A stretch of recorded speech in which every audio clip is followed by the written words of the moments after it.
Mathieu Vasseur, numéro 1 des coachs français. Je vais vous donner les bons outils pour réussir.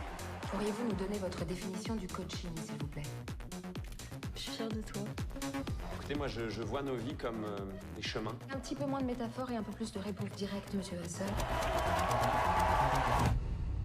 Salut à tous et à toutes et bienvenue pour cette nouvelle vidéo 16 balles pour voir ça, 16 balles pour voir ça, nouvel épisode sur une sortie cinéma qui est sortie la semaine dernière si je dis pas de bêtises. On va parler de Gourou les amis, Gourou avec Pierre Ninet, film qui fait beaucoup débat, hein. Il y a la team de ceux qui sont là en mode ouais bon Osef, il y a d'autres gens qui sont en mode c'est nul parce qu'il y a Cyril Hanouna, Studio Canal, Bolloré, les gars, tout le cinéma français c'est Studio Canal, au bout d'un moment faut se réveiller.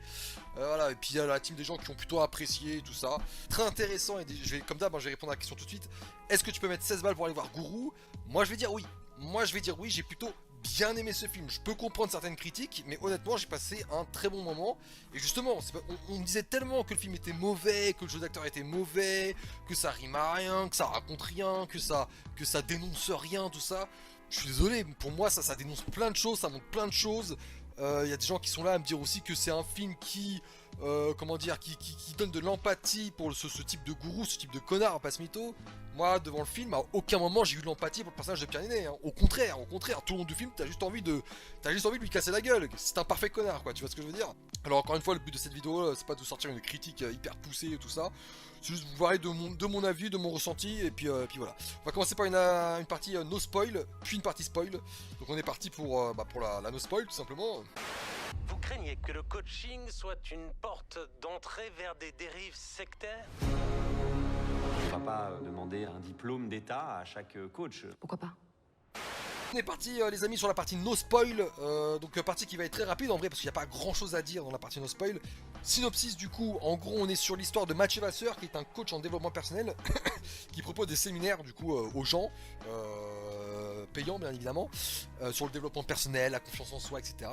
Et le truc c'est que le gouvernement français va commencer à s'intéresser à tout ça et va vouloir légiférer sur une loi qui permet de contrôler tous ces coachs pour éviter les dérives sectaires. Donc du coup les coachs suite à cette loi vont devoir présenter un diplôme, une formation, un truc qui permet de vraiment être sûr que ce sont des gens qualifiés entre guillemets. Et le truc c'est que Pierre Ninet, enfin Mathieu Vasseur du coup, lui il a rien. Ouais, il a rien, c'est un coach qui s'est construit tout seul avec les réseaux sociaux, il a pas de. Voilà, je crois qu'il a même pas de bac, enfin il a pas de formation, il a rien, il a pas de formation en développement personnel et tout. Et du coup il se sent menacé face à cette loi. Et du coup ça va être la pression, hein, ça va être la pression. Donc voilà, on est sur un Pierre Ninet qui est toujours au top. Moi je suis désolé, il y a beaucoup de gens qui m'ont sorti cette excuse de ouais il est pas crédible. Je comprends pas la critique, il est incroyable. Moi je trouve que Pierre Ninet c'est l'un des acteurs français actuellement qui fait des petites performances à chaque fois qu'il a un rôle. Il a toujours des rôles différents et à chaque fois c'est une dinguerie, hein. Bah là dans le Comte de Monte Cristo on est tous d'accord, il était incroyable. Mais là dans celui-là encore une fois, pour moi il est crédible de fou. On est vraiment face à un coach qui pète des câbles, hein, Il y a des scènes où vraiment il se met à gueuler sur des gens et tout, où tu sens qu'il vit son truc, il se sent coach, tu vois ce que je veux dire, vraiment coach et gourou, hein, voilà, on va pas se mytho, c'est un peu chelou, mais ça on va revenir plus en détail dans la partie spoil. Mais vraiment, moi j'ai trouvé ça impressionnant, il y a des scènes vraiment folles, les scènes de séminaire sont plutôt bien tournées, même si j'ai un petit par rapport à la foule, voilà, c'est des figurants hein, qui sont dans la foule et tout. C'est vrai qu'il y a des moments, l'acting des gens est compliqué. Après voilà, on est sur des salles avec 200 personnes, c'est des figurants. Voilà, on va pas leur demander de nous sortir des performances à la DiCaprio, mais c'est vrai qu'il y a certaines scènes où bon, ça fait un peu tâche, t'es en mode ouais bon, donc voilà, Pierre Ninet autour de ces gens-là, ça fait tâche entre guillemets on va dire. L'actrice qui joue sa femme, je sais plus comment elle s'appelle, je crois qu'elle joue dans le film Encore, je vous mets l'affiche du film en question sur le côté, qui a à voir, qui est assez sympa. Pareil, je la trouve très bien, même si son personnage je le trouve pas développé de dingue, je pense qu'il aurait pu avoir un truc un peu mieux, mais vraiment bien. Son frère, qui a un rôle un peu de bâtard, on va pas se mytho, hein, mais son frère est très bien aussi, l'acteur qui joue son frère est très bien. Les musiques sont plutôt entraînantes, même si là je peux pas t'en citer une, je peux être mytho, je les ai pas retenues, mais je sais que sur le coup, ouais, j'ai plutôt aimé la bande son, elle était plutôt pas mal. Donc les scènes de séminaire sont plutôt pas mal, et le truc qui est plutôt intéressant c'est que on s'attend à être sur un film où on vit beaucoup de séminaires, beaucoup de trucs, et en fait non, le film se concentre beaucoup plus sur sa vie perso en vrai, hein, sa vie avec sa femme, avec son frère, avec ses amis, avec son équipe. On le voit beaucoup au bureau par exemple, et non pendant ses séminaires, donc c'est plutôt intéressant. Et en vrai il y a très peu de scènes de séminaire, mais elles sont intéressantes à chaque fois quand elles apparaissent, et ça on en reviendra dans la partie spoil. Et puis il y a une scène avec Cyril Hanouna. Oui, alors voilà, donc ça fait débat sur les réseaux sociaux. Attention, Cyril Hanouna, Bolloré, Pierre Ninet, facho.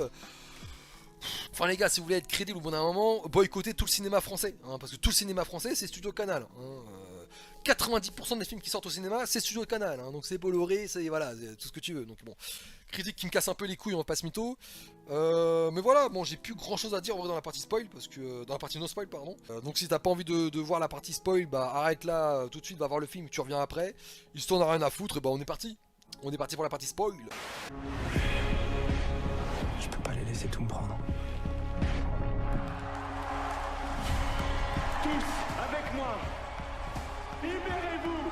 Libérez-vous. Arrachez vos peines du tréfonds de vos âmes. Et hurlons.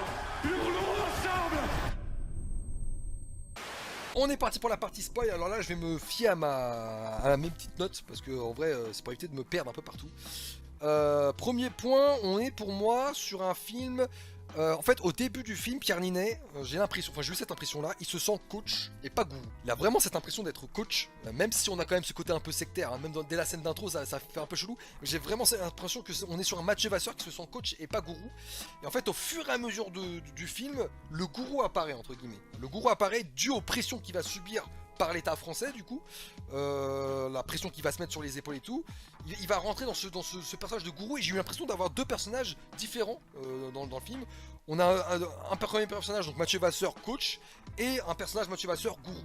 Voilà, et j'ai eu cette impression d'avoir deux entités dans un seul corps, donc c'était plutôt intéressant. Et j'ai eu cette impression aussi que Pierre Ninet en fait, dans le film, lui aussi est sous l'emprise d'un gourou. Voilà, c'est plutôt intéressant, et ce gourou qui est au-dessus de lui, bah, c'est son gourou personnel, entre guillemets. C'est le gourou qui s'est inventé, parce que pour tout le long du film, t'as beaucoup de scènes où tu le vois qu'il se mate, il s'écoute beaucoup, tu vois, il a les écoutes dans les oreilles, il écoute ses propres séminaires, donc il s'entend, tu vois, il écoute sa voix, il se regarde beaucoup, il y a beaucoup de scènes dans son lit où il est sur son iPad à se mater, entre guillemets, tu vois. Donc on te fait comprendre qu'il a son gourou ultime qui est Peter, je crois Peter quelque chose, donc c'est un américain. Donc on te fait comprendre au début du film que c'est son gourou, un peu son mentor, mais finalement il le mate très peu, son mentor. Il regarde très peu de vidéos de lui, il écoute très peu de podcasts pardon, de ce gars-là, et il s'écoute lui en fait. Donc c'est plutôt intéressant. T'as ce truc de finalement il est sous l'emprise de son gourou, il est sous l'emprise de son lui mauvais entre guillemets. On est un peu sur une sorte de schizophrénie un peu chelou, hein. Donc c'était plutôt intéressant. Et du coup il y a ce truc là des différents séminaires que j'ai trouvé intéressant, c'est que plus t'avances dans les séminaires, plus il devient toxique. C'est-à-dire que le premier séminaire, donc c'est la scène d'introduction, il aide un mec, un jeune qui est plutôt important dans l'histoire, à poser des mots sur le viol qu'il a subi par son père, étant jeune. Et du coup, bah, scène d'intro, tu te dis, bon, c'est un peu chelou, il y a un côté un peu sectaire bizarre, mais bah, c'est positif, tu vois, il a réussi à tirer des mots à ce gars-là, tu vois, et ce gars-là se sent mieux après, donc t'es en mode, bon, c'est pas mal, tu vois. Séminaire numéro 2, enfin deuxième scène de séminaire un peu plus tard dans le film, là tu te rends compte qu'en fait Pierre Ninet il a des oreillettes dans les oreilles, et en fait tous les profils des gens avec qui il s'adresse, bah en fait on lui dit dans l'oreille en fait, en gros on lui dit bah voilà lui il s'appelle Paul, il s'est fait tromper par sa femme, voilà, il deal de la drogue, enfin n'importe quoi, et du coup le profil ne vient pas de lui, mais on lui dit en fait qui est la personne. Donc du coup il connaît pas vraiment la personne, il fait genre qu'il connaît tout le monde mais il connaît pas vraiment les gens. Et du coup là quand tu mates ça tu te dis ah bon, c'est un peu... Ouais, c'est nul. Tu vois, c'est nul. Finalement, il en a un peu rien à foutre de tout le monde, tu vois. Séminaire numéro 3, donc un peu plus tard dans le film, là, carrément, il pousse un mec à larguer sa femme, je crois, et à larguer son taf. Donc là, t'es en mode, fils de pute, hein. T'es un peu un fils de pute, on va pas se mytho. Quatrième séminaire, donc là, on est un peu vers la fin du film. Bah là, carrément, il fait monter sa femme sur scène en faisant croire à tout le monde que tout se passe bien, il est avec sa femme, alors que sa femme, elle a clairement peur de lui, hein. Là, il est toxique, même avec sa femme, c'est que sa femme n'a plus envie de voir cet homme, tu vois ce que je veux dire. Et t'as le dernier séminaire, donc fin de film, qui est très intéressant, le dernier séminaire, c'est que finalement, il va aux States à la fin du film. Parce qu'en France, bah, il se rend compte qu'il va pas pouvoir continuer son activité, donc il part aux States. Et aux States, il perd tout. C'est-à-dire qu'il perd sa femme, il perd son frère, parce que du coup, il est en lien avec le meurtre de son frère. On en reviendra un peu plus tard. Mais voilà, il perd ses potes, il perd sa famille, il perd tout, il retombe dans l'alcool. Enfin, il est torché sa mère aux États-Unis. Et du coup, il se présente au séminaire de son mentor, donc de l'américain, qui l'a invité du coup à participer à un de ses séminaires. Et il arrive sur scène face au public américain, complètement torché. Voilà, complètement torché, donc on est sur un Mathieu Vasseur détruit. Et là tu dis il va peut-être ouvrir les yeux. Et c'est un truc que t'as envie qu'il se passe dans le film, qu'il ouvre les yeux, tu vois ce que je veux dire. Il commence à parler, donc complètement torché, donc là c'est la honte totale. Et il y a un gros plan sur sa tête. Et il se met à sortir une phrase avec un regard noir entre guillemets. Et là tu comprends que c'est bon en fait, il va pas ouvrir les yeux, il va rester gourou. Et là tu te rends compte que là c'est bon, il re-rentre dans son personnage de gourou, et c'est parti, tu vois, et la toxicité il va continuer à la développer dans sa vie, tu vois ce que je veux dire. C'est le gourou, c'est un gourou, tu vois ce que je veux dire, c'est qu'il y a plus d'empathie, il y a plus d'âme, il y a plus de... Il n'y a plus rien, tu vois ce que je veux dire, il est vide, même lui il a le cerveau vide en fait, tu vois ce que je veux dire. Et c'est ça qui est hyper intéressant et que j'ai trouvé vraiment toxique, tu vois. Donc le film il montre beaucoup d'addictions, hein, l'addiction à la drogue, l'addiction à l'alcool, l'addiction au jeu d'argent. Il y a une scène qui est plutôt intéressante quand il est aux States, il est complètement bourré, il traverse un petit peu un casino et tu vois plein de gens qui jouent au jeu de casino tout simplement. Donc voilà, tu as cette petite image de l'addiction à l'argent qui est plutôt intéressante. Il n'y a pas trop l'addiction au sexe, mais voilà, il y a tout plein de formes d'addiction qui sont représentées plus ou moins rapidement dans le film. Il y a une scène aussi plutôt intéressante, c'est après le suicide de son adepte.